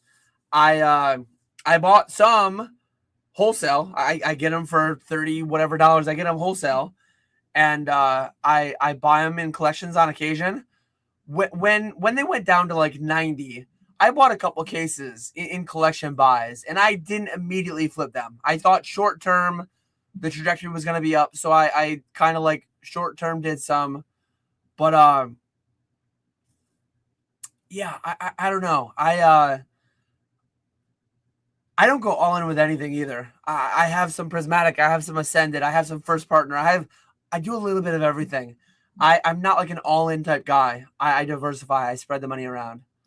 You think graded booster boxes will become a thing? They already are a thing. Rusty, TCA Gaming. Go check his channel out. Go sub to him and follow along. He's gonna make a video at some point when his boxes come back from grading. But he sent boxes for grading a while ago now. How do you feel about the Mega Evolutions ME01 Enhanced Booster Box that bulbs? It's cool. I like it. I have 4 cases on my pallet. Am I buying more at today's prices? No. I like other things more. But I might not get the best ROI relative to what other people are doing. With so much knowledge people have in investing, what's your take on low gem slabs like Obsidian, PC, ETB, Charmander, Bulbasaur, MB, Stamp Box Stopper, Haunter? The prices are too high already. Yeah, I am short plastic, long cardboard. That is my answer to most slabs. Do I think some slabs will be higher in 2 years, 5 years, 10 years? Yes. Do I think there are slabs that exist today that will be 50x in 20 years? Yes. I think slabs are more volatile overall than a thing like sealed. But I haven't largely in the past engaged. And let me say something here. Even though I'm short plastic, long cardboard, one thing that I've not historically done is too much single or slab speculation. And prepare yourselves that this might be a top signal. I'm actively speculating in some plastic. Sealed is so expensive. The market's so irrational in so many ways, and I just I think I've identified some decent. Some of them are 6-month momentum plays. Some of them are 2-year, 5-year, 10-year. I think these are undervalued. I think the market will come around on them. If it's anything like before, some of my 2-year, 5-year, 10-year plays, I might be selling in 6 months for a 10x because like that's what's happened before. I bought a #1 trophy Pikachu in 2020 March for about $15,000. I paid $20, but it came with all the stamps. Ooh, excuse me. I paid $20K for a #1 with the champion stamp all the way down to the top 32. Staff and regular, I think, were there too. my underlying thesis, multiple layers. I like the card. Rare trophy card, hard to get. It was the original 2014 winner, first year of the full art. I thought the card had good fundamentals. I thought the card was undervalued relative to other things at the same time. I sold the complete PSA 9 Gold Star set for $13,000 to fund the buying of a number one trophy Pikachu for 15 grand. And does anyone in chat know what's a PSA 9 Gold Star set worth today? It's funny because like over the timeline that I was in on that play, so I sold a PSA 9 Gold Star set for 13 grand that 6 months later was worth 50. It 3x'd before the trophy 3x'd. But the trophy hit 100K before the Gold Star set hit 100K. Today the Gold Star set is over 100K. The trophy is back down to like 50 or 70 grand or something. So like people get so stuck on which item is better, but like two different items, both of which I owned for various amounts of time. I built my PSA 9 Gold Star set for like a few grand. I bought them when they were very cheap, and I sold them at 13 grand. And I bought the trophy at 15, and it went to 100, and then it went down. Like over different time frames, these things have performed differently. So I'm my inventory, my portfolio, aside from the pallets, constantly in flux. And for the first time in a long time, I'm actively buying some slabs that are just like, these are too cheap. Some of them I'm calling them like PC. I don't have any on my desk, but I do a lot out very visible. I've never, like, I'm very transparent. I think I'm one of the most transparent people out there. I've never shown everything. I show a lot of my cards, but I'm never showing all of them. And this is one where I'm going to hold my cards a little bit tighter. Because multiple layers. I would like to acquire more. I don't want people to copy me and to drive the price up for me on certain things. And then there's always the chance that Dan's just pumping his bags so that he could sell. Like, there's a chance I might sell the ones that I'm buying today. So I don't want to say I'm buying these for a 10-year hold, and then I get turned into a liar because things change and I sell them 3 months later because the price 10x's or whatever. So yeah. But like those slabs, I'm not talking about any of those slabs. If I had those slabs today, I would sell them personally. What's your outlook on tag? I like the transparency plus look at the slab. I just really can't get with the look of CGC slabs. Not sure if they're doing well enough financially to capture market share. Yeah, again, depending on, like, definitely shows. I think PSA is disproportionately bigger. Whatnot, I think CGC is proportionally bigger. There's conversations to be had there, but I don't like tag. The one time I graded with them, I didn't get good grades, so maybe they graded a little bit too hard for my taste. I want big number for big money. Low number is not big money. Low number is low money. They were hard to sell. I auctioned them on Voldemort back when I used to use them before I knew the extent of how bad that operation was. Somebody was shilling my tag slabs, and I'm pretty sure it wasn't Voldemort, and I know it wasn't me. I didn't like what was going on there. I literally could not give away my tag slabs. So I have a sour taste from a bad interaction. That's not to say if they have a business case, if they make me money in the future, I'll grade with them. I don't care. CGC graded fake cards and PSA scams people and all these different things that go on. Like I have no emotion into my choice of who I grade with. So many people have like an emotional, like CGC, this, that, like they get so tribal over it. They get so emotional over it. And it's like, guys, who the hell cares? Like I'm doing business here. If you're a collector, and a lot of people too, like a lot of people have a fair bit of bias because they're very invested into the brand and the reputation of one of the companies. My public opinions on grading are out there, and tag is just like, they're not that transparent. Their transparency is just false. You go look at a card that demonstrably has whitening, and they call the edges 1,000 out of 1,000. That's not transparency. That's idiocy. That's like that's a joke. I don't know what you mean by transparency. I need to be careful. These are my opinions, blah, blah, blah. But they make claims that have demonstrably been proved false. So, like, I don't want to say they're lying because maybe that would be potentially able to be litigated. But it is my opinion that I have friends, multiple of them, not just one that has a thing against them. But I have multiple who have conducted experiments where they cracked a dozen cards, couple dozen cards, and this AI robot that can't be fooled, and it grades the same card, the same grade. I've seen tag 6s turn into tag 10s, and go check out Java's video. There's a handful of others out there too. But I know of some people who've done it without videos as well, who've just done it in the background. This is a duplicate question. I must have been answering it too slow. Thoughts on the PSA 10 Megazard pop being above 12K? Sort of crazy considering the set just came out. PSA is printing money relentlessly. So many of those things were expedited. $300, $150, $75 and above. My thoughts on that is that there's a company in this space that is getting paid $300 for 30 seconds worth of work. For that 30 seconds, they're paying their employee $1 to make $75. I think that I love the business of grading because, like, they're making filthy money.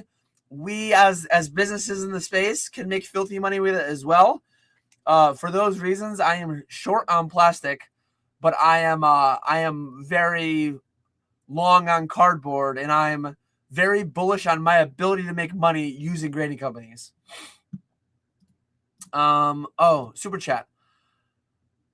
I'm 10 minutes late to a $10 super chat. I apologize. I didn't even see this come in. What's your take on low gem rate slabs? Like, oh, so I answered your free question before I answered your premium edition question. If you have another one, Poke Analytics Ed, I'll jump a couple of your comments right to the chat. You already answered my non-super chat. I apologize for the delay. My experience with tag a few times, I agreed with the grades, but MB, my bad, that was just me. I like getting tag at shows since vendors just get rid of them for 70% market. The fact that vendors will take 70% market in this market is kind of telling towards something, I think. Yeah, I mean, I pay 90% on PSA slabs above 1,000. I pay 85% on CGC and PSA slabs, almost across the board. And tag slabs, I wouldn't want to pay 70% on tag slabs. Fanatics doesn't take them. They do terribly on my live streams. So for me, like, not a big fan. Good morning, UAP. We're booming. WTF. We are booming is WTF. I'm almost caught up the chat, and then I'm going to be ending. Appreciate everyone being here as always.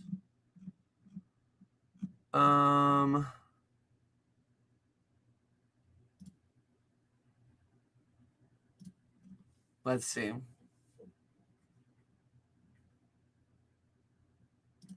I'm getting charged $99. And that's the thing too. Like, every distro is going to be different. I'm getting charged $99. I don't know how many I'm getting. I think I still have that tab open. I still have my distro tab open. Let me see if prismatic ETBs are there. No, they're not. I'm getting some, but I don't know how many. And I know that I'm getting them for $99 though.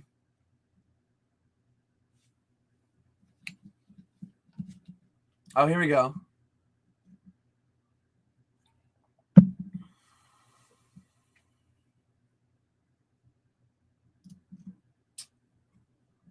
Dan specking on plastic. GG, top Sam boys. It's again, it's changing with the times. I don't love anything at today's prices. I put 50 grand into I put 50 grand into first partner boxes. I don't love that, but I like it more than most other opportunities I have. I have money that I want to arbitrage and do something with. So, like, I'm finding what I like best. I don't like any of them very much, but there's certain things that I like best. And slabs used to be way off my radar. Give me the option between $500 cases of modern sealed booster product or slabs at 90%, I wanted the modern sealed booster product. But now the modern sealed booster product is $1,200, $1,300, $1,500, $3,000, $4,000 for Destined Rivals. It's nuts. Bros dented. Favorite set of all time, very basic Kanto Kid answer. Base set. Base set is the best set of all time. But the actual best set of all time is Perfect Order. Next set, best set. Base set, Crown, 151. Those would be the main ones. I like Phantom Forces a lot. I'm biased because it's the first set I ripped when I got back in. That would be a top 10 set. I don't know if it would be a top 5, but it would be top 10 for sure. I'm not great at picking favorites, but base set is an easy pick there. Heavy plastic long cardboard, like he's always said. Do you like the PSA 10 Evolutions Untextured Trainer Gallery cards from Brilliant Stars? Yes, I like them. Do I like their full market price PSA? No. Do you think the gifter of that half art PSA 10 Mario Pikachu from a Discord Christmas exchange would love to have that card back? Yes, probably. They might have one. I don't know. Who would win in the tug of war, Venusaur or Blastoise? I'm going Venusaur. He's lower to the ground. He's got the vine whips that he can throw out for stabilization. And plus he's got the type advantage too. So he can just cast some Razor Leafs that way. Couple more questions.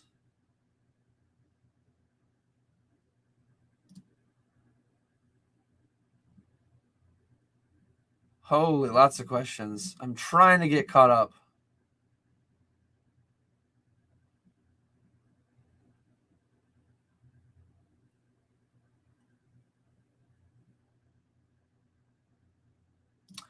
This is the first time I actually agree with someone in the hobby. Keep doing what you're doing. I agree 80% with you.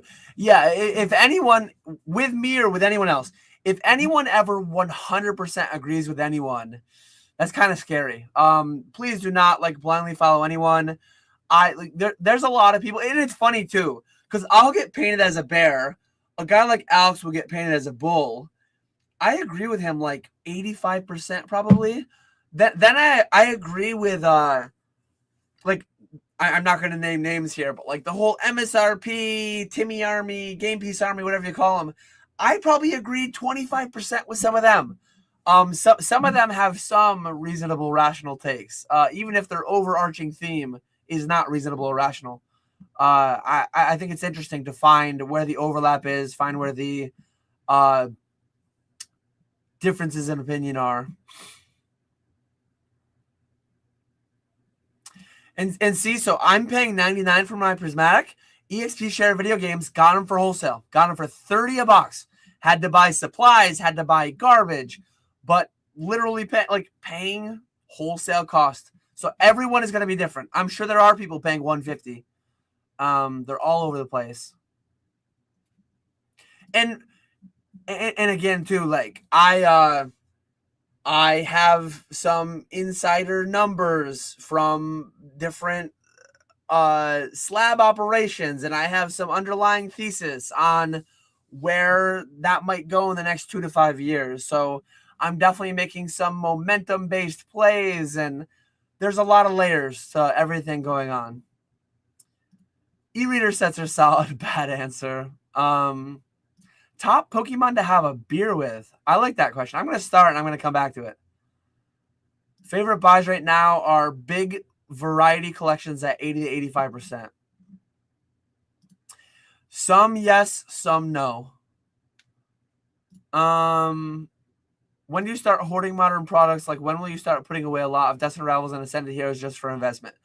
I put away some at launch, and I may or may not put some more away down the line. It's all by feel. It's all by vibes. I might never put more Destined Rivals away for the long term. So it's always by vibe, by feel. Pick one each. Card and sealed product most likely to 10x in the next 2 years. Card. I can't answer card because I'm buying them. I can't answer card because I'm buying them. But I think there are some graded cards that will 10x in the next 2 years, and I'm buying them. I don't even want to say too much because then people will have an idea towards guessing at what I'm buying. But yeah, I'm just gonna leave it there. Sealed product most likely to 10x in the next 2 years. I don't think there's many sealed products likely to 10x in the next 2 years. I mean, something probably will, but I don't think many things are likely to. It's gonna be some random thing, some random Sun and Moon era collection box or tin or whatever that's being slightly overlooked right now. No clue though. That's just like 10x in 2 years is nuts. Things have done it left and right. Is it better to sell a case of booster boxes together or open and sell separately? Do the math. What are cases selling for? What are boxes selling for? Do the math on how you value your time. It's going to take more to do the customer service and to do the packing for 6 orders versus 1. The risk of 1 order versus the risk of 6 orders spread out. A lot of math there. But me personally, cases only. Depending on your situation, could be boxes for you, given how you value your time and all that risk. I have a few things I'm up on in this boom, but the problem is it's hard for me to let things go. I mean, don't let things go if you don't want to. Or also do maybe if it could be life-changing amounts of money but as I said earlier, like it's a very personal decision whether or not to sell. I think everyone should at least consider it. Do the math on what it would look like. Would it bring any more additional, like could you buy something else that would bring you joy? Like that celebration's UPC, that's $1,000. I could sell it. I could pay fees, I could pay taxes, and I could net several $100s. Is there anything else in my life that several $100s will bring me more utility?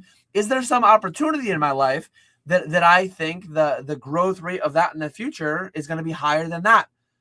If the answer to those things are yes, then potentially sell.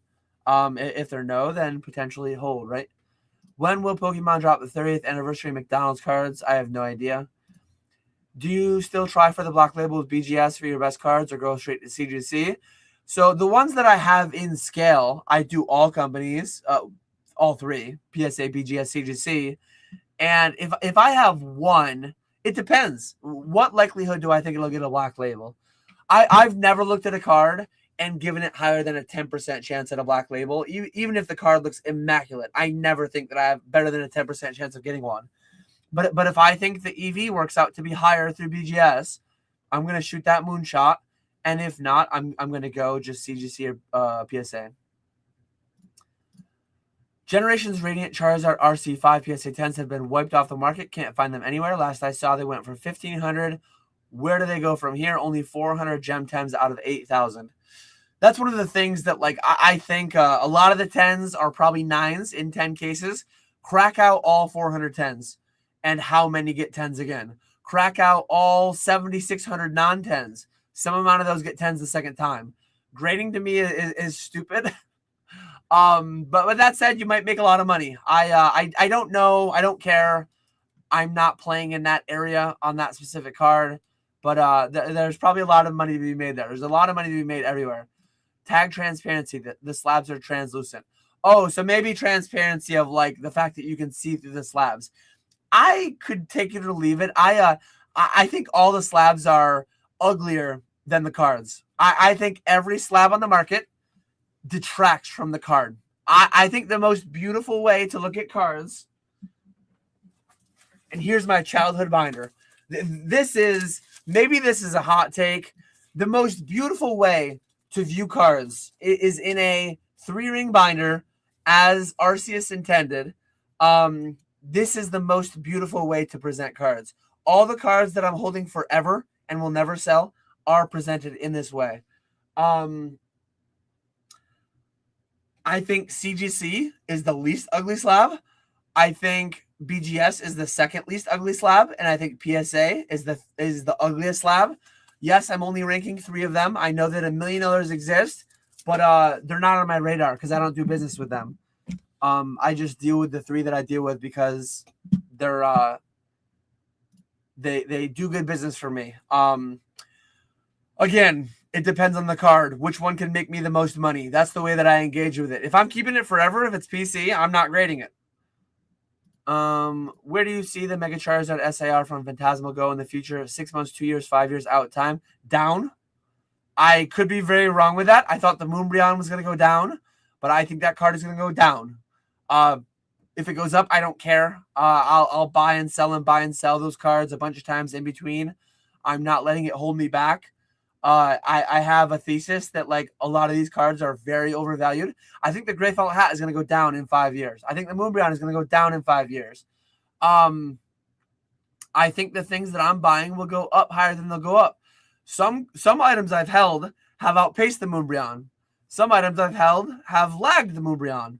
That's just what it's going to be, and that's fine. Yes, I'm not a middleman grader. I'm a consignment service. Every card graded through CGC Fanatics is sold.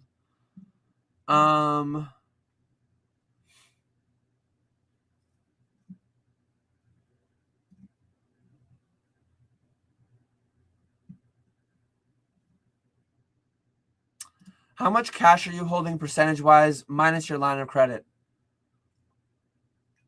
Not much. Part of the reason I have the line of credit is because I'm buying so many things that my liquidity, my cash flow is being tested.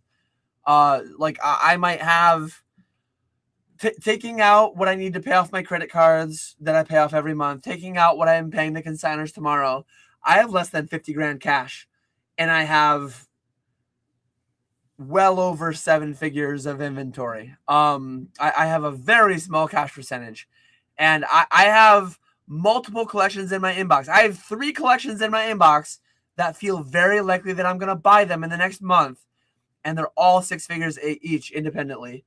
So I have a lot of moving parts, a lot of moving cash flow constantly. And in the back of my mind, it's like I just had a mega stream. We did well over 100K on Saturday night. In my mind, it's like, oh yeah, I have 50K of slabs. Me personally, ending this Sunday on Fanatics, I have like 50K of slabs. So I do all the math. I schedule it all in my head when the cash flow is hitting, and I navigate it all. But it's a lot of moving parts. We did it. Dan got called overly bullish. If the boom is over, why are you hiding what you're buying? April Fools. Got him. Why did you shave your beard? I went to New York City today and it was 75 degrees. I would have been sweating too much. I shaved it because it's that time of year. Nice to see you, Tetra. Oh, I need to start questions and then go back. Look at that Charizard getting wrecked by that binder ring. I have some 3 rings. I do have some without the rings, but I just like these. I like these the most. I'm nostalgic for the 3 rings. My son's Pokédex binders in a 3 ring. It is the optimal way. 3 ring rip. I'm never selling these cards ever. I am the TRE capital W, the truest of true collectors on this binder. Top Pokemon to have a beer with. Again, I'm a Kanto kid. I feel like Mewtwo. That first movie, Mewtwo. Man, that quote that he had, Mewtwo first movie quotes. I feel like he's just super philosophical.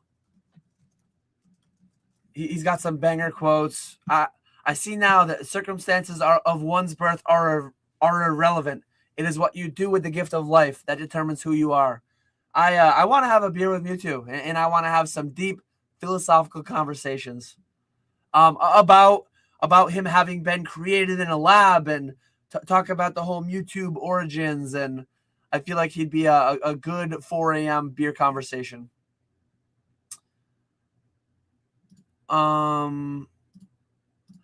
How do you feel about LGSs and people with distro hoarding product? I can understand some small quantity, but it feels like they are holding back so much product to milk us customers. Capitalism, supply and demand.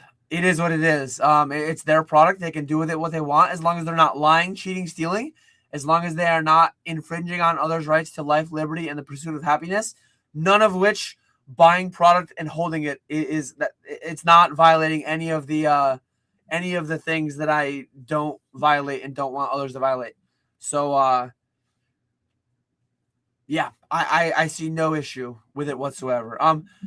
It could be bad business if they're an actual brick and mortar LGS and not having the community built, all that stuff. If and when the market ever goes down, will they have people that actually stick around, or will they have sour taste from that whole thing? So business wise, I could like start to poke holes depending. But like, yeah, it's their stuff. Do what they want with it. PSA made the grading standards harder at around 100 mil cert and again at 130 mil cert. Do you see newer certs selling for significantly more than older certs?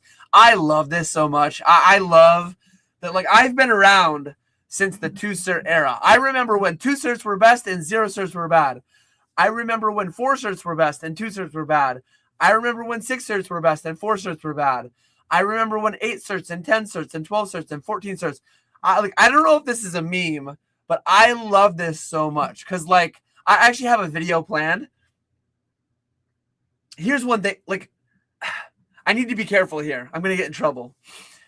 So many low pop WotC PSA 10, 13 million certs. Well, it's actually 130 million certs. I ranted about this a little bit with DJ's Poke Center late night. So many PSA 10 WotC low pop, mid-era low pop, 130 mil cert cards were waxed. They were Kurt's card cared. It's hilarious that people think they're better because, like, there are people today, not me, but there are people today cracking out 2 cert and 4 cert 9s and turning them into 14 cert 10s that are better. Well, you know why some of them are better? Because they're Kurt's card cared. Is Kurt's card care lying, cheating, stealing? It's breaking the TOS. It's breaking the very impossible to understand rules because they're illogical and they don't make sense. But it's a funny thing. I think stuff like this is going to age poorly. Buy the card, not the grade, blah, blah, blah, blah. One thing I like about the older certs, old cert, no Kurt. New cert, that baby's been dipped and dabbed and rubbed and massaged and all kinds of different things. So I've heard that before too. I've actually, it's funny because I've had high-end people reach out to me. Hey, Dan, I want like these certain Gold Star WotC Grails has to be 100 million plus cert. And I've had people that said, hey, Dan, I want one of these Grails and has to be sub 40 million cert. Has to be sub 50 million cert. So I think overall, the general sentiment, which I love, moderner, betterer, bigger number, betterer. So most people want the newer cert, which is hilarious. They care little about the card. They care more about the cert. But no, I think stupid things like this will wash themselves out over time. I think it's irrespective of the number on the slab, the cert number. The grade will matter, but the card condition above anything else. 2 cert, 4 cert, 14 cert. Because you know what's going to happen. I hope you know. I hope everyone knows. Today, the 130 mil certs are better. They're the hardest ones to get. The 500 million certs are going to be the best. And then the 600 million cert. And then the 700 million cert. Like, it's actually all lunacy. It's actually all lunacy. Yeah. Machamp would throw back 4 at a time. I am not making card party, I don't think. What is your max per box buy price for Prismatic? Today, 85%. In the future, if and when Prismatic is a $100,000 ETB, I'll be buying it for $85,000. So I guess that's my max Prismatic ETB buy price.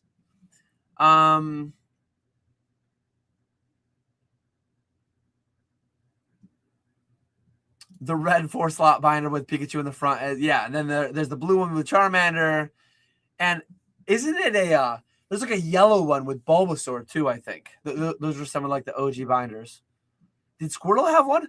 What was it? Bulbasaur, Charmander, and Pikachu? I can't remember. Yeah, Restored cards. Old cert, no Kurt. How's it going, Adrian? Nice to see you. Yeah, the people across the pond are waking up. I am up way too late. We're booming. Yes, I hate when rules are created that only honest people will obey and dishonest people will disobey, but the incompetent people setting the rules cannot enforce their own rules. So PSA cannot detect somebody properly using something they're not supposed to be using. I don't do it myself. I've never owned and don't plan to own Kurt's Card Care. But there are people using it and netting six-figure incomes, cracking out PSA 9s and making CGC and Beckett and PSA 10s.